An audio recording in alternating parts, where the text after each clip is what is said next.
Il y a un trope, un mantra de la propagande israélienne qui dit, en substance, en Israël, l'armée protège la population, à Gaza, la population protège l'armée, hein, l'usage de boucliers.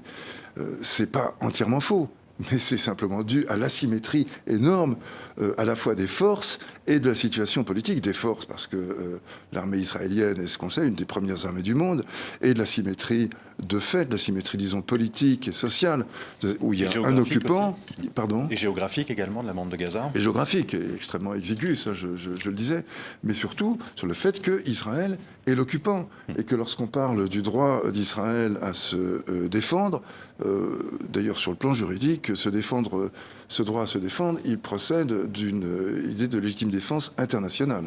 C'est quand un État étranger vous attaque que vous avez le droit de vous défendre.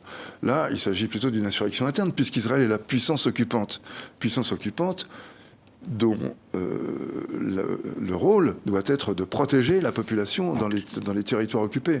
Or, loin de les protéger, elle les persécute systématiquement. Il faudra discuter un peu de la situation en Cisjordanie, mais aussi du bouclage depuis 18 ans de la bande de Gaza et du confinement depuis plus de 30 ans de cette même bande qui l'a réduit à la misère, à la espèce de macération idéologique qui fait qu'on est dans une situation totalement dégradée, à la fois sur le plan humain, sur le plan psychologique, sur le plan matériel.